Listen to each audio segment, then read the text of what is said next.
What is going on, everyone? Leon checking in, and we're at it again with another episode. In today's content, we'll be performing an overview of the Meta Quest Pro, which includes an unboxing, demo, and first impressions. So the questions for the Meta Quest Pro is, what do you get, what can you do, and is it worth it? And these are all important questions whether you're a consumer or investor for this technology. And again, this episode is an overview, which means that there is a lot to cover. That being said, if you're watching on YouTube, this episode is featured on the Meta Quest playlist, so you can find information related to this topic quickly and easily. And as always, we only feature products or services I buy, use, or am interested in. And you can find the Meta Quest Pro related items and items shown in this video at the Amazon storefront link in the description below. All things said, let's go ahead and get into it. So here we are with the Meta Quest Pro unboxing.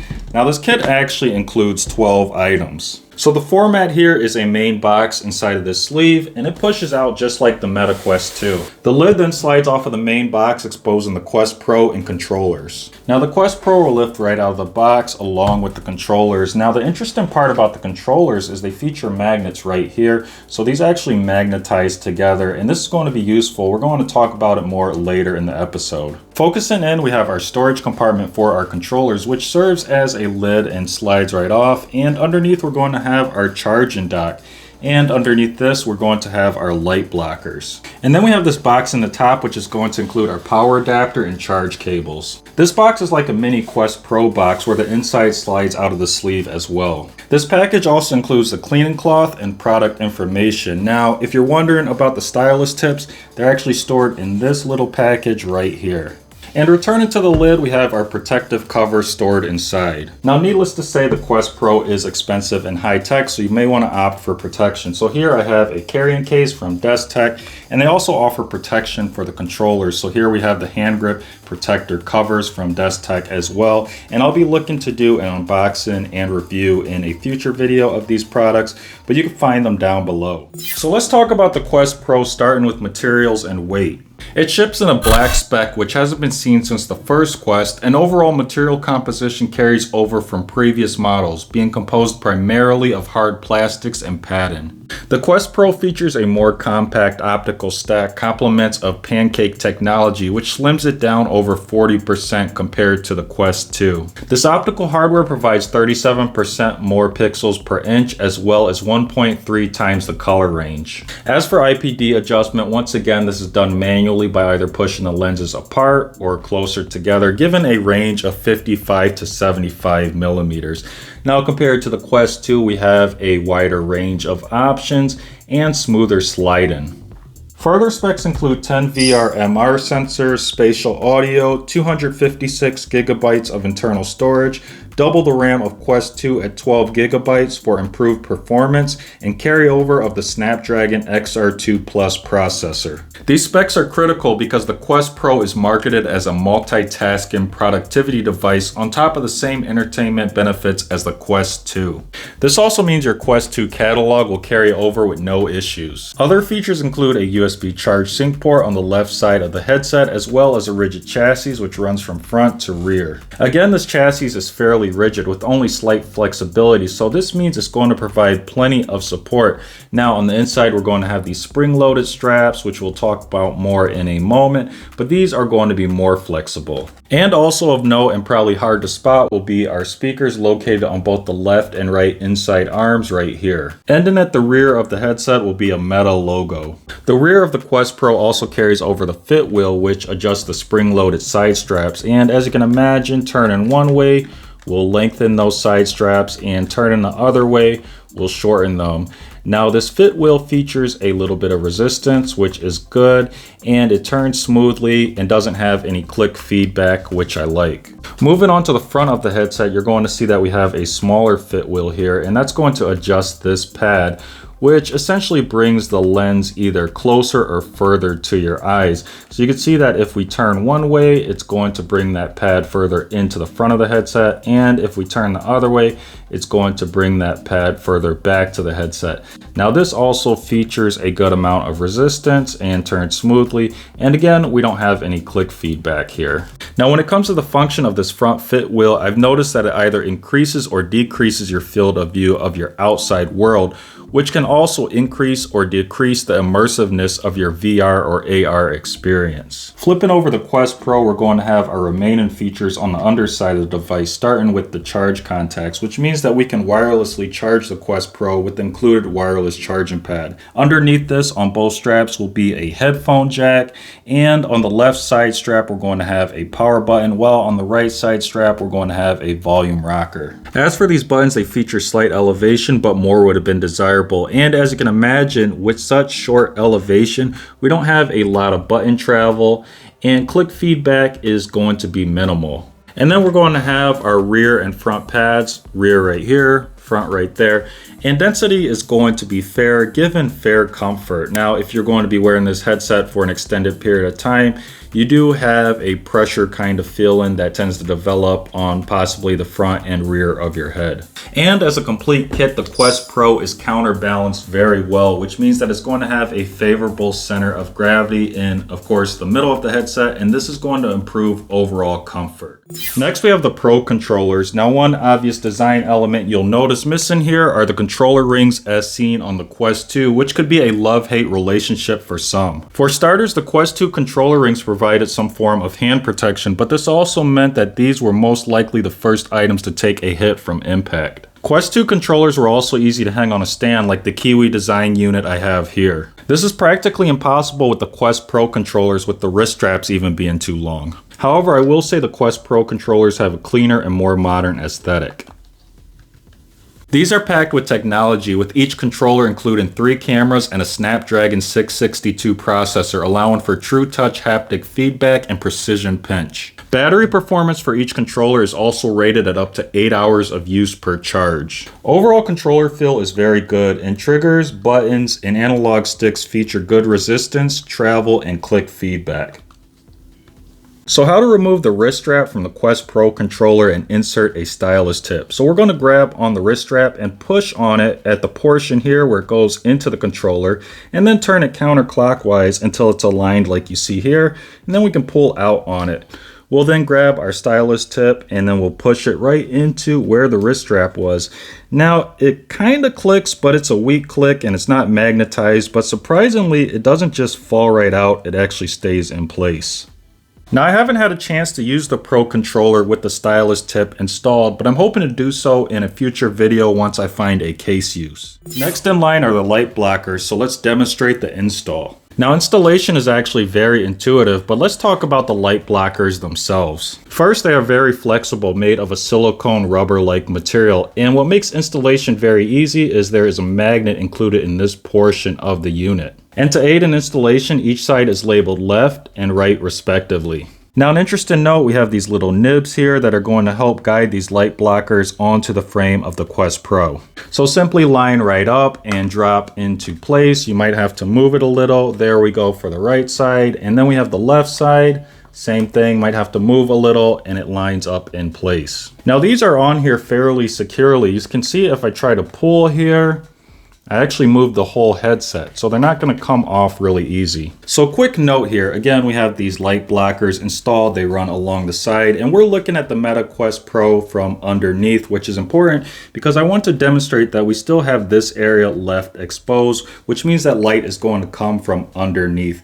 Now Meta does sell a Meta Quest Pro full light blocker on the Meta website, and hopefully third-party options will be coming soon. So if you want to block out the most light possible, you want to keep an eye open for those options. So let's talk initial setup, which takes between 20 and 30 minutes, including over-the-air firmware updates for the headset and controllers and app pairing with the Meta Quest app.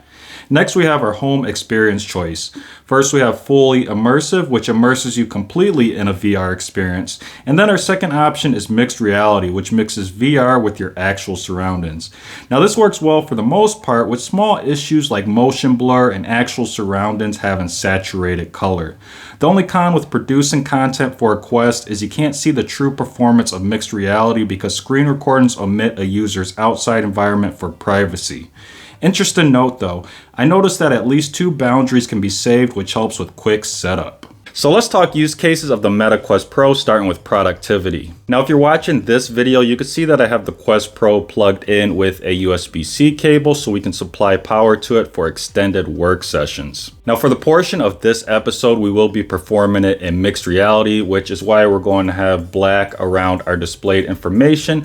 But if we wanted to switch to immersive, we can use a hand gesture and switch to immersive quickly and easily, so we have an actual VR environment around our displayed information. But again, I'm going to switch back to mixed reality and we're going to continue with the video here. So for those listening, this is really cool. We have my displayed information here. Right now, this is the settings window, but this takes up very little space physically. It reduces clutter in the physical world, but I have a much larger monitor here. So for those listening to this content, if I look down on my table here, I'm going to have a ProtoArc folding keyboard. I can see this because I'm in mixed reality, so I can go ahead and unfold it without having to remove the headset. Now I'm going to return to my browser using a hand gesture because that's where we're doing all our work. And I'm going to look for my Google Docs test document page. Here we are. You can see everything is quick and easy to open. Even with hand gestures, this works really well, although I will say there's a learning curve. Now I'm going to reset my monitor here because it moved around. So I'm going to pinch and then drag there. Look where I want the monitor to go. Now it's higher up again. And we are going to perform a typing test in this Google Doc using a folding keyboard. So here is the typing test. You can see this works really good. This is actually very good for content creation. I write a lot of my ideas, obviously, in a Google Doc or in Google Keep Notes. And there's also the option to type by voice. So let's see if we can demonstrate this. So in order to demonstrate this, we're going to start a new line. I'm going to tap enter, and then you'll see that we have this keyboard icon beneath our display. We're going to click on it, and then we have a mic. And once we click on that, we can start voice typing. So here is a sample of voice typing in a Google document. And you can see this works really well. And now I will click the X. And then you'll see we have this, is this what you said, question at the bottom for feedback. We can click the thumbs up and it says, thanks for giving your feedback. Now gestures are going to be helpful in other situations. So for example, we have Google News here. If I click on this, I can scroll this web page using a gesture. We can also click on links. So this is actually very efficient. Again, there is a learning curve. It does require some patience and precision. And you also have to be careful. If you're not paying attention, you might accidentally click on things. So again, we can relocate this display, which is one of my favorite features because it can help with posture, but it can also give your neck a break from a position that it's been in for an extended period of time. So I'm going to explain how to do this in more detail, and then I'll actually do it because all of this happens really quick. So I would look down at my hand and then I'd put my thumb and pointer finger together. And once they're together, a little menu will open and I will use this hand gesture to navigate this little menu to select an icon, which allows me to reposition my displayed information. So let's go ahead and give it a try.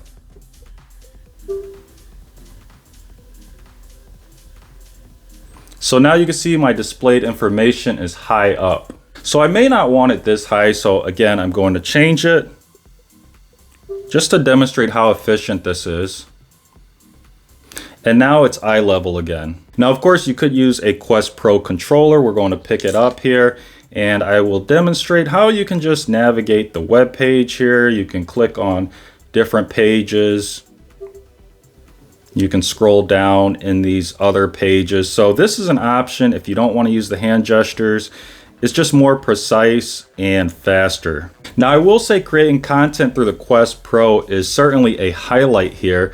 This is a great method for anyone who writes out their ideas, as I've done here in this Google Keep document for this video itself. So of course, this is a very efficient method for generating these ideas.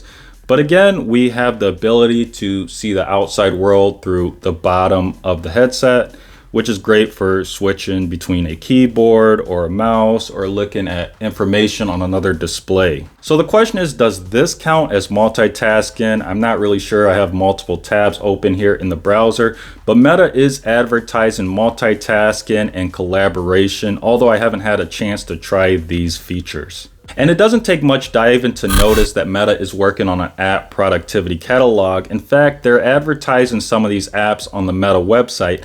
But as you can tell, this list looks really short at the moment, and we're obviously hoping that it'll grow with user adoption and more developers jumping on board. So while we're at it, what other things can you do? So obviously we talked about content creation here in the form of type-in.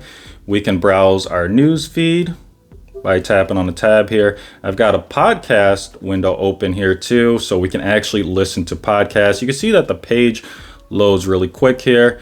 We've got messages, so I can text through this too. I've texted using voice, which actually works really well. And then we've got Google Playbooks, so we can read a book here. I can zoom in into this information if I need to see it a little more clear.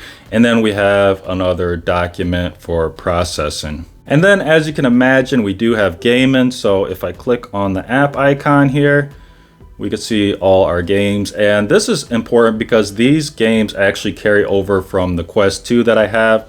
So if you have a Quest 2 and you are thinking of going Quest Pro, your catalog will carry over. And there is news that the Xbox Cloud Gaming Beta should be coming to the Quest. I'm not sure if it's just the Quest Pro. I imagine it's coming to the Quest Pro and the Quest 2 and the Quest 3.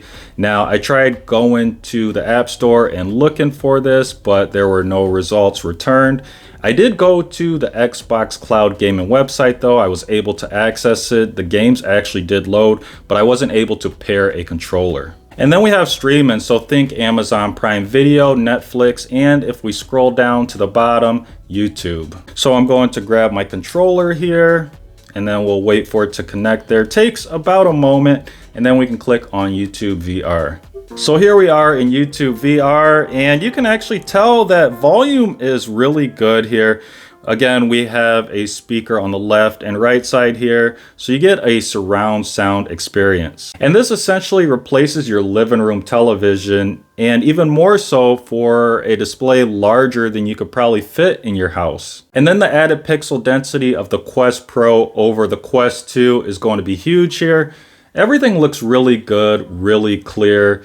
It's almost as good as watching on an actual TV. You can notice some small cons here, but for the most part, it's really good, really clear. So let's talk headset runtime, which came in at a little bit more than 2 hours.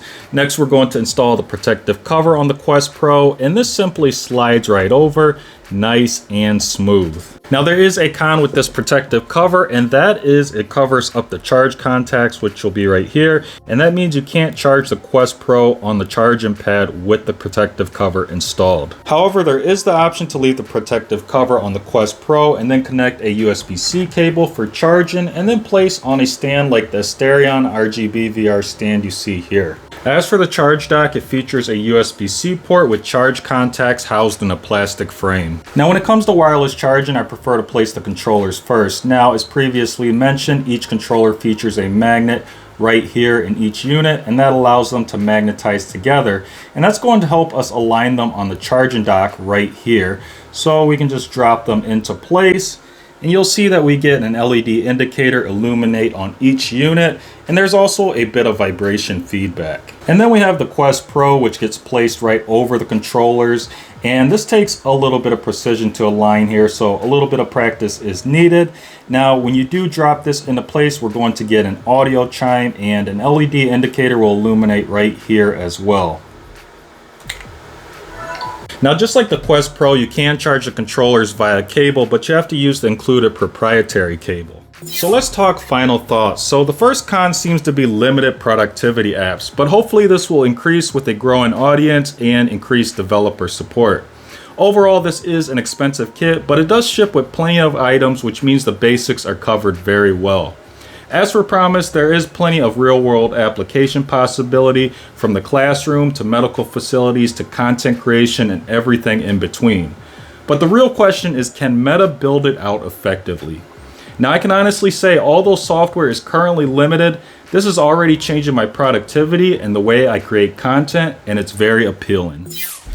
So that is it for today's episode. If you're watching on YouTube and enjoyed it and found it useful, please leave a like. If you have any questions or comments, as always, drop those down below and I'll do my best to answer them. Now, there are 3 ways you can support the content. The first way is to click on the Amazon storefront link in the description below. There you'll find items that I have bought or would buy, and anything you buy from the storefront does support the content. The next way you can show your support is just by sharing this content with someone who might enjoy it or find it useful. And the last way you can show your support is just by clicking the subscribe button. Now, liking and subscribing are important because those are your ways to vote on whether you like the content. Liking and subscribing are also important for new viewers and listeners. If new viewers and listeners see likes and subscribers, they're going to think that the content is helpful, worth watching, and listening to. As always, thanks for watching, and may the universe flow in your favor. And until next time, Leon checkin out.